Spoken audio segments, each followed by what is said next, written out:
ലോകത്തെ മുഴുവൻ വിരട്ടുന്ന അമേരിക്ക ഇപ്പോൾ ശരിക്കും ഭയക്കുന്നുണ്ടോ?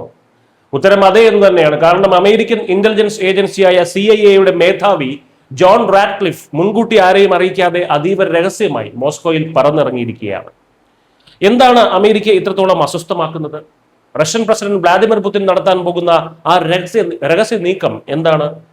ഉക്രൈൻ യുദ്ധം ഒരു വശം തുടരുമ്പോൾ തന്നെ പുതിന്റെ കണ്ണുകൾ ഇപ്പോൾ ബാൾട്ടിക് രാജ്യങ്ങളായിട്ടുള്ള എസ്റ്റോണിയ, ലാത്വിയ, ലിത്വാനിയ എന്നിവയ്ക്ക് നേരെ തിരിഞ്ഞിട്ടുണ്ടോ എന്നതാണ് വാഷിംഗ്ടണിന്റെ ഏറ്റവും വലിയ പേടി.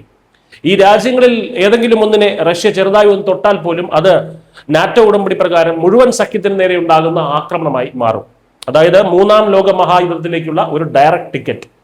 പുതിൻ അത്തരമൊരു നീക്കത്തിന് തയ്യാറെടുക്കുന്നു എന്ന ഞെട്ടിക്കുന്ന രഹസ്യ വിവരം ലഭിച്ചതുകൊണ്ടാകാം എല്ലാ പ്രോട്ടോകോളുകളും മാറ്റിവെച്ച് അമേരിക്കൻ രഹസ്യാന്വേഷണ മേധാവിക്ക് ക്രെംലിനിലേക്ക് ഓടിയെത്തേണ്ടി വന്നത്. ഇതൊരു അമേരിക്കൻ അന്ത്യശാസനമല്ല, മറിച്ച് വരാനിരിക്കുന്ന വലിയൊരു ആപത്തിനെ കുറിച്ചുള്ള അമേരിക്കയുടെ ഭയവും വെപ്രാളവും ഒക്കെയാണ് ഇവിടെ വ്യക്തമാക്കുന്നത്. യൂറോപ്പിലെ ഈ ഭയം മാത്രമല്ല അമേരിക്കയെ അലട്ടുന്നത്. ഇറാനുമായുള്ള റഷ്യയുടെ വർദ്ധിച്ചു വരുന്ന സഖ്യം വാഷിംഗ്ടണിന്റെ ഉറക്കം കെടുത്തുന്നുണ്ട്. ആയുധങ്ങളും അത്യാധുനിക പ്രതിരോധ സാങ്കേതിക വിദ്യകളും പരസ്പരം കൈമാറുന്ന ഈ കൂട്ടുകെട്ട് എന്ത് വില കൊടുത്തും തടയേണ്ടത് അമേരിക്കയുടെ ആവശ്യമാണ്. ഇറാനെ കൈവിടണമെന്ന് മോസ്കോയുടെ ആവശ്യപ്പെടാൻ അമേരിക്കൻ പ്രതിനിധികൾ ഉപരോധ ഭീഷണി മുഴക്കുന്നുണ്ടെങ്കിലും അതൊന്നും പുതിന്റെ മുന്നിൽ വലിയ വില പോകില്ല എന്നുള്ള കാര്യം അവർക്ക് തന്നെ നന്നായി അറിയാം.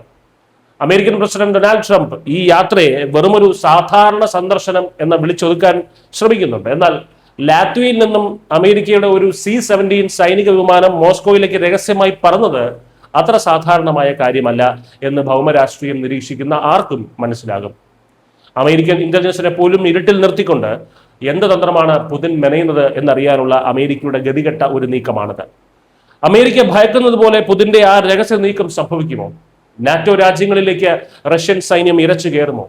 ഈ വമ്പൻ പവർ പ്ലേയിൽ പുതിന്റെ അടുത്ത നീക്കം എന്താകുമെന്ന് കാത്തിരുന്ന് തന്നെ കാണേണ്ടി വരും. News desk Malayalam.